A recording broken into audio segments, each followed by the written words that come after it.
A gente continua hoje essa conversa sobre poesia modernista. E a ideia hoje é ler o Zona, o poema central do Apollinaire. Então, pensei em começar falando que o que se apresenta nesse momento é um entusiasmo com a civilização da máquina, com a civilização operosa, com a vida urbana, e há uma espécie de referência da poesia nas coisas, né? Há um aparente estado de embriaguez com o mundo técnico, o mundo motorizado, né? O mundo da produtividade da clareza, um mundo diurno.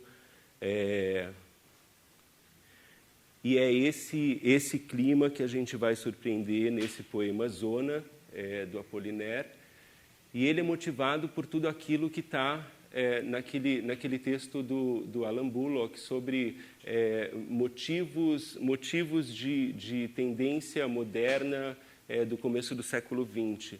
Né? Há uma mudança muito significativa em muitos estados da vida, não é? Originadas, de um lado, por um avanço científico extraordinário e, de outro lado, por uma produção artística também muito renovada, uma espécie de infância, de entusiasmo infantil por essas coisas. Então, o que a gente vai ler hoje é esse poema que, em parte, é uma deriva pela cidade, por Paris, né?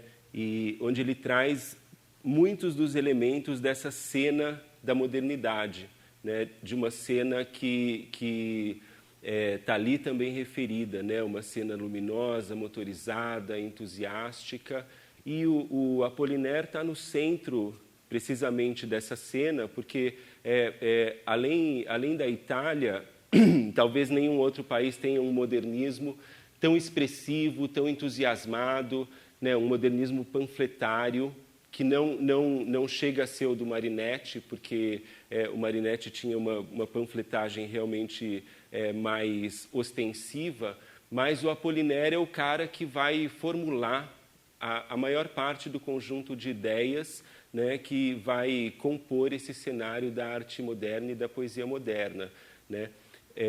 Então, muito especialmente em um ensaio chamado O Espírito Novo e os Poetas, né? Uma reflexão sobre isso, uma reflexão que é diferente um tanto, né, das proposições do Marinetti, que são eminentemente destrutivas, né? São enérgicas, fazem uma exaltação da máquina, do mundo moderno, mas tem esse aspecto destrutivo, né, de propor a derrubada dos museus, né, a destruição de grandes símbolos assim da arte antiga. Né? O Apollinaire, o tempo todo, ele vai aparecer como um cara que está interessado em reativar matérias da arte anterior a ele.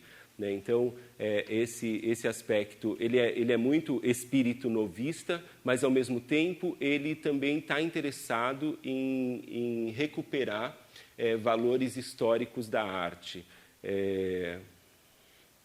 E daí eu trouxe esse filminho, que é um pequeno filme de 1920,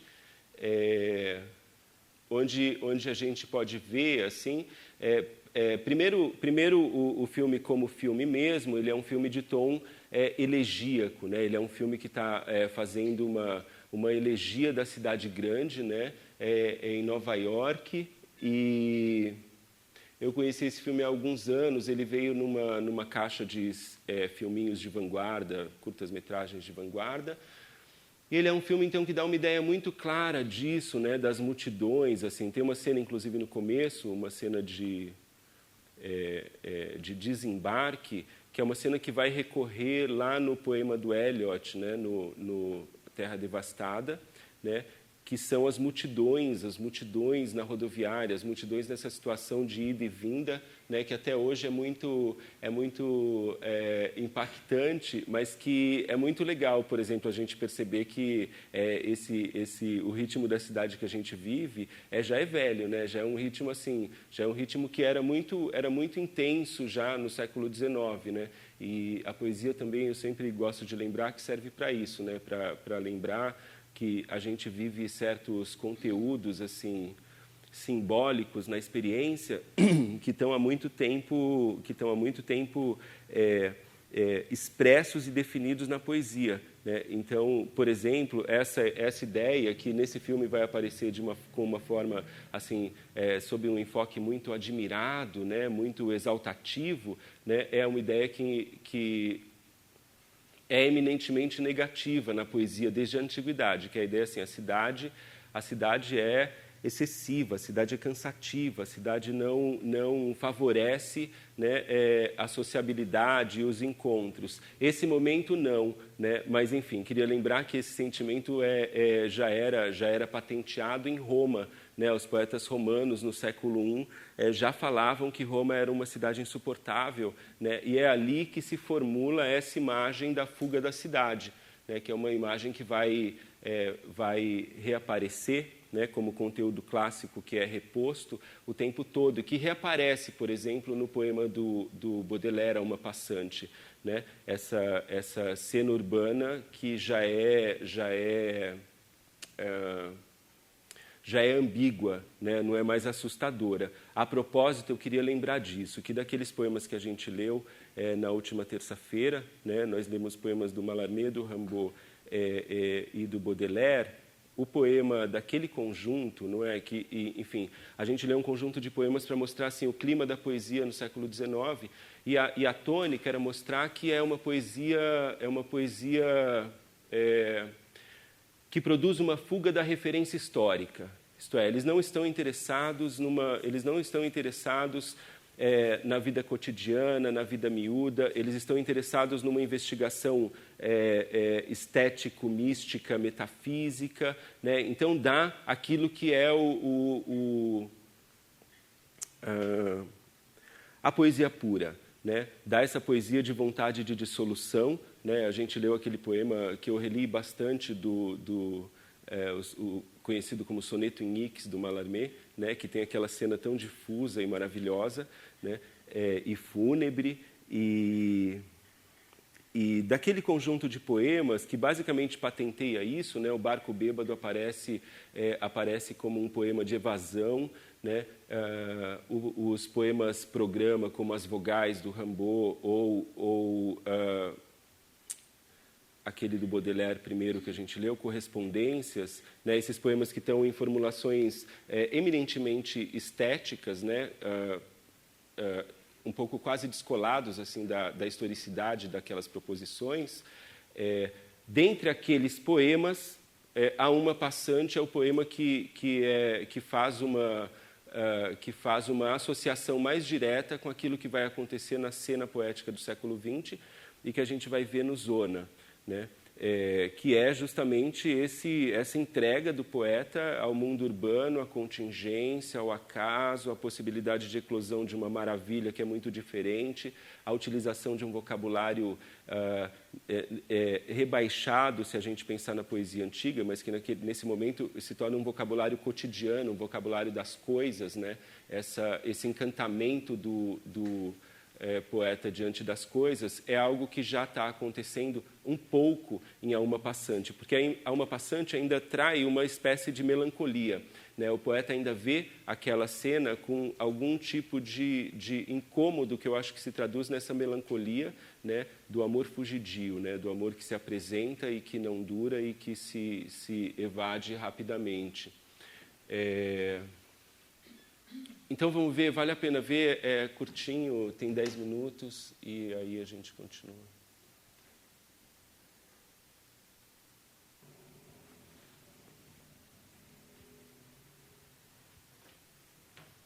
Eu fico impressionado como a cena é familiar, assim, para a gente, né?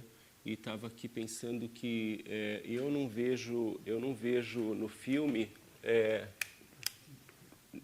nenhum traço de de negatividade. Ah, é? E o filme todo tem esse tom elegíaco, né?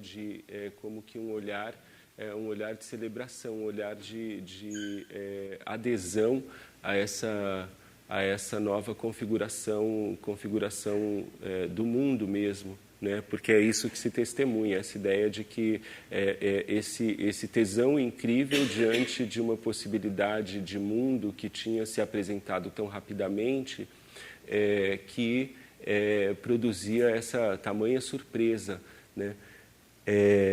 E também agora, olhando assim, poderia ser uma propaganda, né? Poderia ser. Agora eu vi assim como ele tem um tom assim, puxa, parece uma propaganda da cidade, né?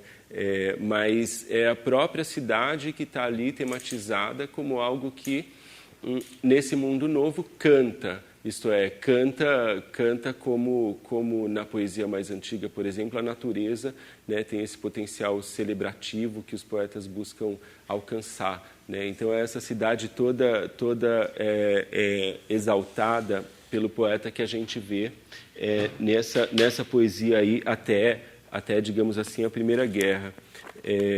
Eu queria ler um pedacinho desse Espírito Novo e os Poetas, do Apollinaire, que, embora tenha sido publicado só no século XVIII, só em 1918, portanto já no final da guerra, ele ainda reproduz essa vontade imperativa e construtiva, né? Inclusive trazendo esse termo assim da estrutura, que é uma coisa que antecipa tantas tendências artísticas no século XX. Então, o Espírito Novo e os Poetas. O Espírito Novo, que dominará o mundo inteiro, não se evidenciou na poesia de nenhum país como na França. A forte disciplina intelectual que se impuseram os franceses em todos os tempos lhes possibilitou, a eles e àqueles que a ela pertencem espiritualmente, ter uma concepção da vida, das artes e das letras, sem ser o simples conhecimento da antiguidade. Não é tampouco um pendão do belo cenário romântico. O Espírito Novo que se anuncia pretende, antes de tudo, herdar dos clássicos um sólido bom senso, um espírito crítico seguro, apreciação de conjunto do universo e da alma humana e o sentido do dever que analisa os sentimentos e limita, ou antes, contém suas manifestações. Pretende ainda herdar dos românticos uma curiosidade que o leve a explorar todos os campos próprios para fornecer uma matéria literária que possibilite exaltar a vida sob qualquer forma em que ela se apresente, buscar a verdade, encontrá-la, tanto no domínio étnico como, por exemplo, no da imaginação. Eis os principais caracteres deste espírito novo. Esta tendência, além disso, tem tido sempre seus representantes audaciosos que a ignoravam. Há muito tempo que ela se forma, que ela está em evolução. No entanto, é a primeira vez que se apresenta consciente de si mesma. Sucede que até agora o campo literário estava circunscrito a limites estreitos. Escrevia-se em prosa ou verso. No que concerne à prosa, as regras gramaticais fixavam sua forma. Quanto à poesia, a versificação rimada era sua única lei. Lei que sofria ataques periódicos, mas que nada penetrava. O verso livre deu um livre voo ao lirismo, mas foi apenas uma etapa das explorações que se podiam fazer no domínio da forma. As pesquisas relacionadas com a forma tomaram desde então uma grande importância legítima. Como poderia esta pesquisa não interessar ao poeta? Ela que podia determinar novas descobertas no pensamento e no lirismo, a assonância, a aliteração, tanto quanto a rima, são convenções que têm isoladamente os seus méritos.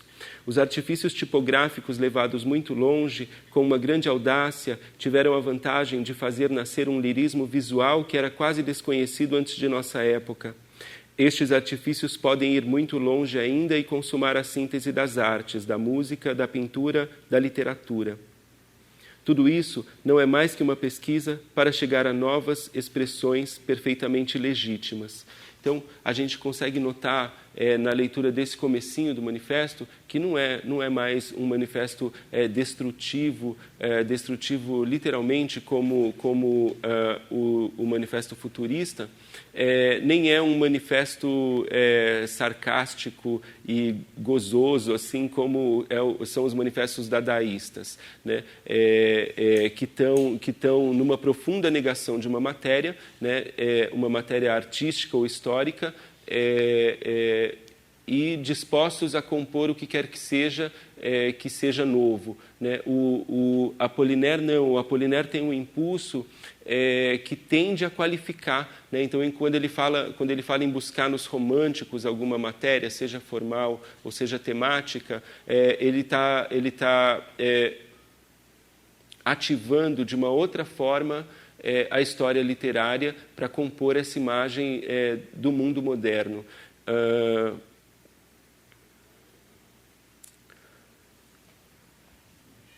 Deixa eu ver se eu queria dizer mais alguma coisa sobre isso. Não, só queria dizer isso de um lado, né? De outro lado, ele é o poeta que, em certa medida, recebe e continua uma tradição fortíssima, né, e fortíssima na França, que é essa mesma poesia difusa, a poesia pura, a poesia da Torre de Marfim, ideias em torno das quais circulam, por exemplo, o parnasianismo e o simbolismo, que batem, e o romantismo, que batem todos, assim, tanto no Rimbaud quanto no Mallarmé, do ponto de vista da organização formal do poema e do ponto de vista das temáticas reutilizadas. Então, o Apollinaire, ele está ali tentando produzir uma saída de uma poesia muito forte e ainda muito recente, né? E acontece esse fenômeno, por exemplo, no Brasil também, quando todos os modernistas meninos, assim, eles vão receber o Olavo Bilac na Faculdade de Direito, né, numa grande honraria, como um grande herói nacional, né? E consta que o Oswald de Andrade teria levado o Bilac para passear de carro, né?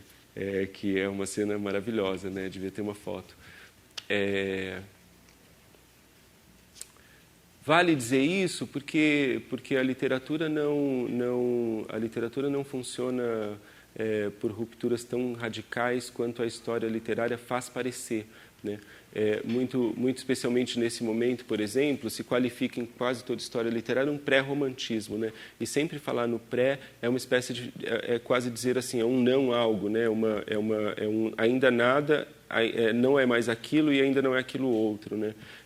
Como no Brasil tem com Lima Barreto, com Euclides da Cunha ou com Augusto dos Anjos.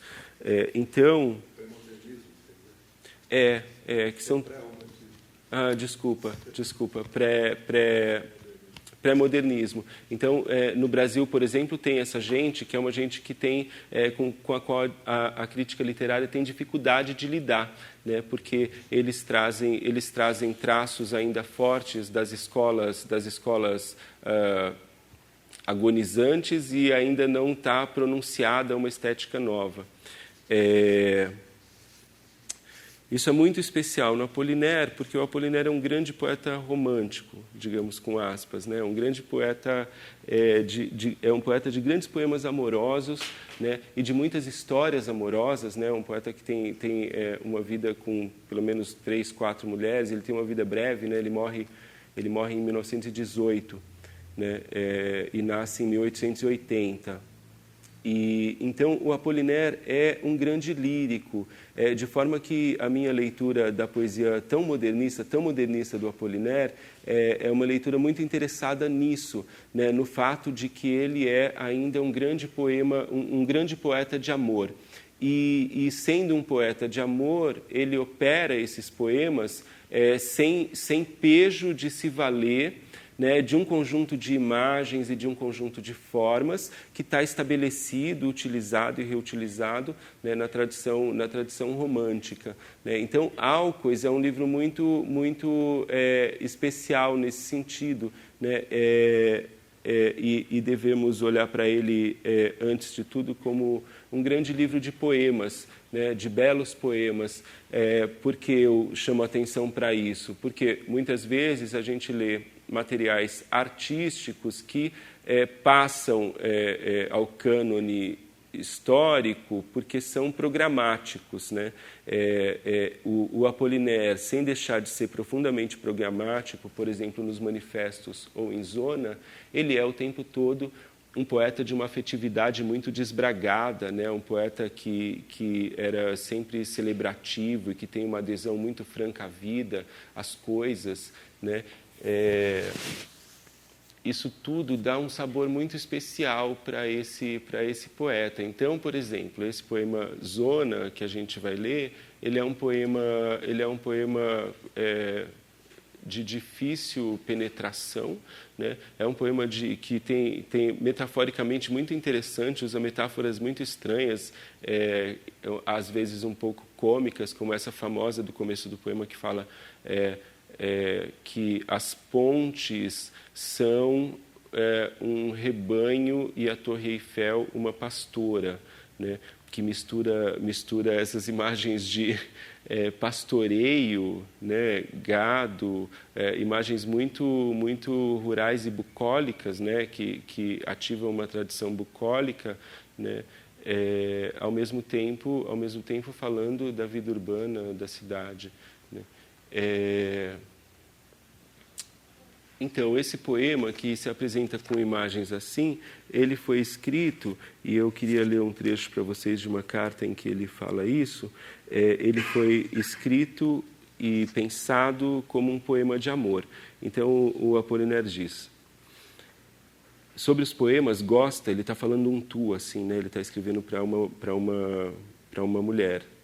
Sobre os poemas, gosta de Zona, de que lhe falei numa carta. Vou-lhe explanar a gênese desse poema de fim de amor. Explano logo. Ele não vai explanar muito, entretanto. Em 1907, tive por uma jovem que era pintora um gosto estético que confinava com a admiração e participo ainda desse sentimento. Ela me amava ou pensava que sim, e eu pensei, ou antes me esforcei para amá-la, pois a esta altura não a amava. Nenhum nem outro éramos conhecidos e eu apenas começava minhas meditações e escritos estéticos que deviam ter influência na Europa e mesmo além dela. Isto é, a gente está falando em 1915, assim, ele já tinha muita consciência da dimensão, né, do que ele estava fazendo. Ele tá na guerra nesse momento. Posso dizer que fiz o possível para partilhar com o mundo a minha admiração. Ela queria que nos casássemos, o que eu nunca quis, e a relação durou até 1913, quando ela deixou de me amar. Tinha terminado, mas tanto tempo passado juntos, tantas lembranças comuns, tudo isso acabando, me deu uma angústia que tomei por amor e sofri até a hora da guerra, quando conheci uma mulher encantadora, apaixonada pelo prazer. Daí ele para. Ele não explica, né, propriamente, mas ele dá essa gênese, né, que o poema é escrito como um poema de lamentação, de fim de amor, né, de tristeza, de saudade da mulher amada, né? Então nisso é muito interessante notar também que ainda aí, né, ainda quando ele produz um poema profundamente moderno, né, um poema estranhamente moderno, ele tá imbuído de uma potência de poeta lírico, né? Porque, digamos, sendo grosseiro, assim, né? Um tema dominante assim da poesia lírica desde a antiguidade é o tema do amor e do fim do amor, né? Do amor frustrado. Então isso é muito legal de observar. E vai acontecer que essa vertente, digamos, essa vertente que vem de uma poesia que é simbolista, vai permanecer, por exemplo, como uma figura fortíssima na literatura poética francesa, né, do começo do século XX, que é o Valéry, né? Se não me engano, o Valéry morre em 45, né? E o Valéry é um príncipe, assim, um cara que sustenta uma grande, digamos assim, é uma efígie poética, né? Um cara de uma poesia sempre muito rebuscada, muito mental, né? Muito conceitual.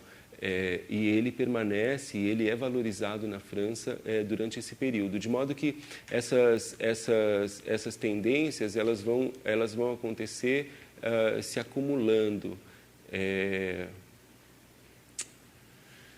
Daí, do ponto de vista de técnica, vem um conjunto de coisas que é muito expressivo, né? Então, primeiro sempre essa noção do versilibrismo, né? Então, uma versificação liberada para compor versos de número infinito, como diz o Bandeira. Né, os poetas passam a fazer combinações muito diversas, também num propósito evidente de renunciar à forma fixa, né, de renunciar à chave de ouro dos parnasianos, essa poesia tão belamente ritmada e escrita e imagética e precisa, né, e uma poesia de relojoeiro, né, como diz o Bandeira.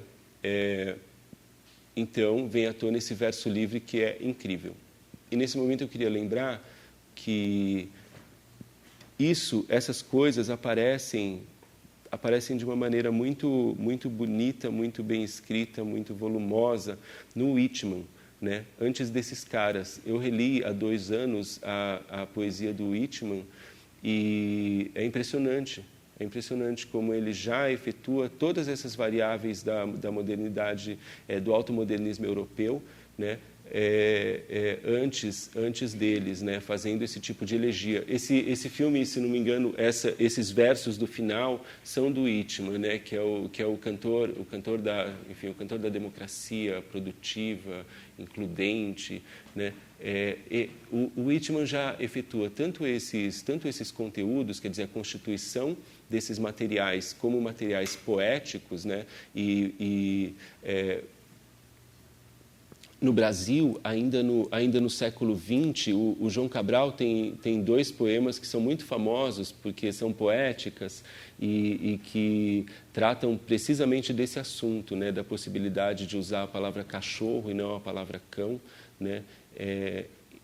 Em um caso, e a outra é um termo chulo, assim, que ele utiliza e que utiliza reivindicando, portanto, para a arte a liberdade, né, de usar vocabulários rebaixados, né? Isso, se a gente lê a literatura mais antiga, é uma característica muitíssimo notável, né, da literatura do século XX, que passa um pouco batido, porque para a gente é dado, assim, o homem comum é dado, né? Mas o homem comum ele está vindo ali, surgindo no século XIX, e ele vai ser exaltado poeticamente só no século XX. De modo que na poesia mais antiga, né, na poesia eu falo de uma forma geral, assim, na literatura mais antiga, né, a vida cotidiana, por exemplo, ela tem a sua participação restrita aos gêneros baixos, né, aos gêneros cômicos.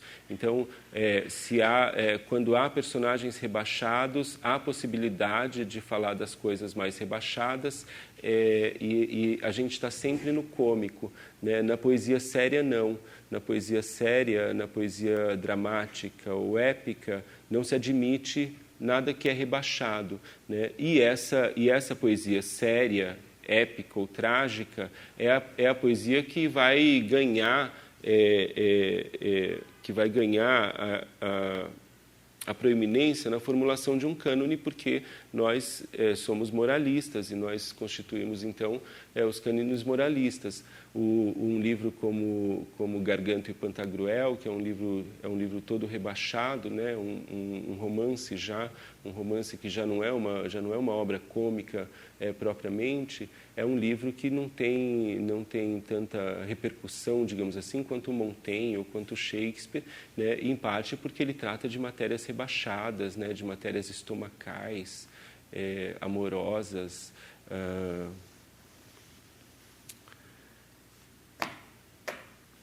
Vamos ler o poema longo?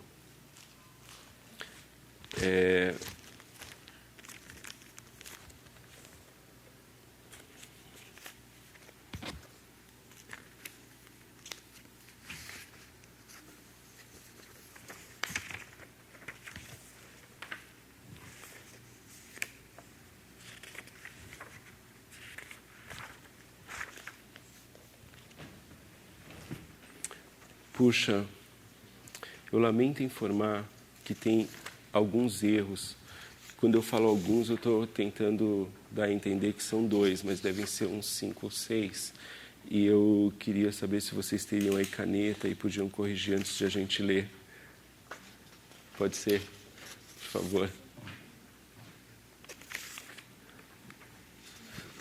Assim, eu não estou vendo hoje muito bem a hora, mas quando eu estava falando dessa coisa da exaltação da civilização técnica, eu lembrei muito e queria ler com vocês esse maravilhoso poema do Bandeira, que está no verso, que é Satélite, né, que é tão bonito, porque esse livro é o Estrela da Tarde, é de 1963. Então, isso também dá a dimensão, né, como essa reivindicação do João Cabral é uma reivindicação tardia em relação a esse primeiro modernismo europeu.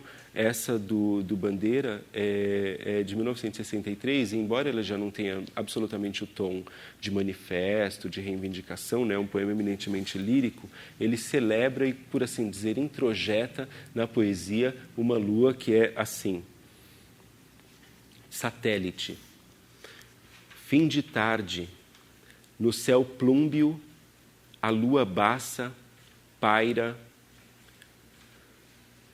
Eu estou em dúvida se tem esse ponto, desculpem. Fim de tarde, no céu plúmbeo, a lua baça, paira. Muito cosmograficamente satélite. Despojada do velho segredo de melancolia, não é agora o golfão de cismas, o astro dos loucos e enamorados, mas tão somente satélite.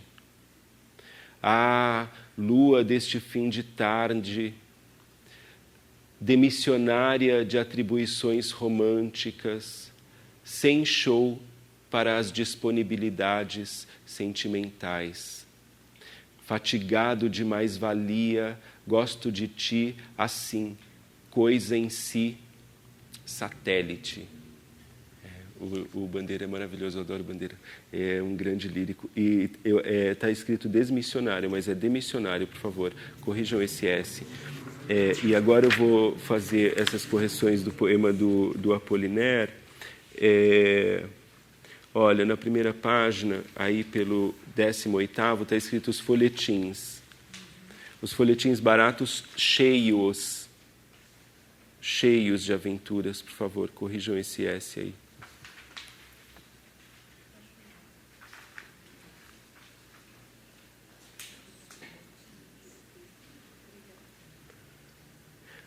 Mais abaixo, na estrofe seguinte, tem um verso que começa toda manhã e não é branda, é brada.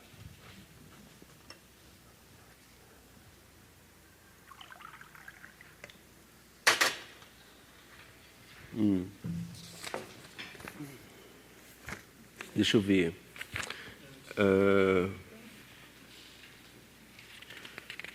Aí passa a segunda página. Aí tem a terceira página.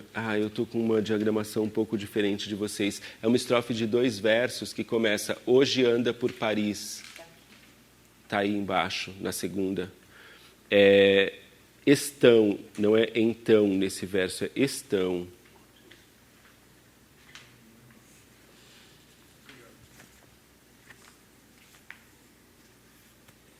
Na página seguinte,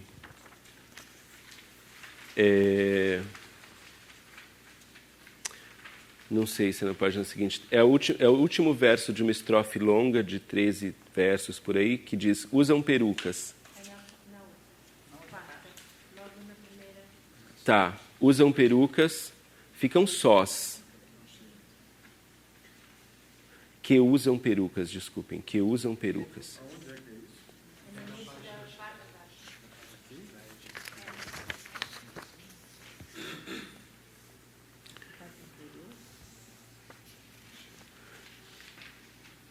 Mostra para ela, por favor. Achou? Tá. E aí, finalmente tem leitores por leiteiros. Aqui, bem uns 10 a 12 versos antes do final, está sozinho. Embaixo tem leitores, leiteiros. Bom, o